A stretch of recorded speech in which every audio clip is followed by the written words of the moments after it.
dây kia dây nè.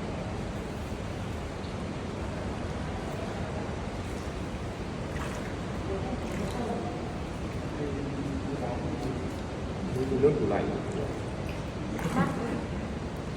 Ba hồi cái nóng vào đây mình lạnh sôi xuống đi run thôi.